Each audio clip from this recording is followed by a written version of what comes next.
Welcome back to Bay Sunday. Please welcome the author of Secrets to a Kick-Ass Marriage Guide to Living Your Dream Life, Midori Verity. Thanks for joining us, Midori. Thanks for having me. So what is the secret to a long marriage? You're telling me that you've been married for 20-something years. Yeah, we've been together for almost 30 years.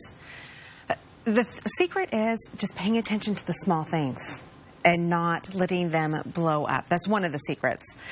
But it really, if you pay attention to the small things, you'll avoid so many big problems later on. Yeah.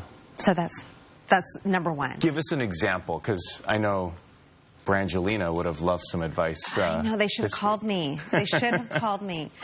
So one little tip is something called turning in. It's from the John Gottman Institute. He's one of the leaders in relationships. And it's as simple as this. If you are talking with your partner brings up something that you really don't care about. Let's say it's the ballet, and you're like, oh, snore. So what you would do if she's telling you, oh my gosh, I can't wait to go to this ballet because such and such ballerina is going to be there and it's going to be incredible. Even though you don't care and you're really secretly hoping that you have to work that day, you need to turn to her and say, you know, I bet it's going to be gorgeous and I hope that we can go. Something positive where it's just quick. You're acknowledging your partner, you're showing respect, and you're talking back to them. It's called turning in. So just doing those little simple things, showing that respect on a continual basis will help build a strong bond. So in the end, do you have to go to the ballet? You do. Unless Okay. you get called into work somehow. Right. Yeah. Okay, so it's not just saying, but it's actually doing as well. It's actually doing it. And those small little things pay off. And that's what people start to notice. But what happens so often in a relationship, when you've been with someone for a long time, you start having kids and you work and you're tired and you have to volunteer and you have to cook and you have to do all these things and we get overwhelmed, that the little small things get put on the back burner. We stop dating. We stop acknowledging our partner because we're burnt out. We don't get as intimate. That's why it's so important to keep it on the forefront, even though it's so easy to put on the back burner. Sure. What's your advice to couples out there? Because I know I've talked to a lot of friends about this. Not that my wife does this all the time, but if she does nag me about doing a certain chore, and you have a list of things to do, that chore might be at the end of your list, but it's at the top of her list. Yeah. Negotiation is good.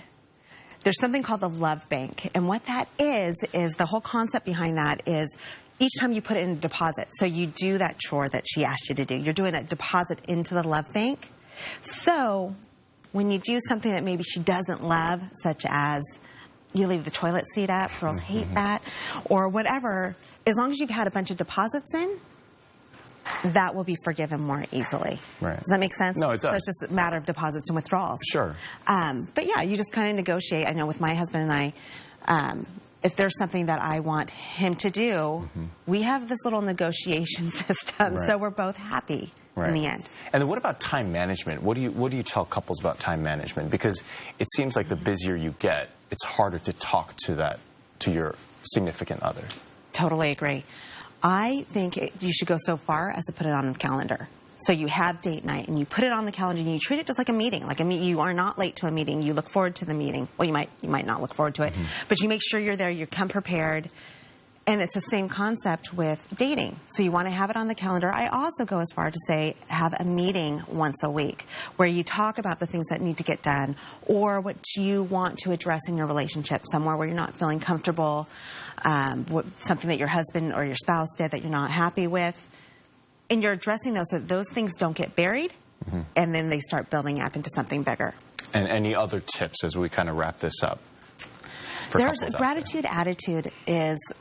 If you live your life with a gratitude attitude, everything becomes easier and happier. And what I mean by that is when you wake up in the morning, think of what you're grateful for. It doesn't need to be just for your partner. It could be that you have a job. It could be that you have a car to get to work. It could be that you have a beautiful home and beautiful kids, anything.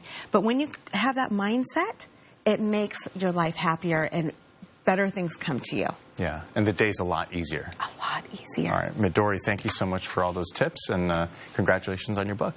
Thank you.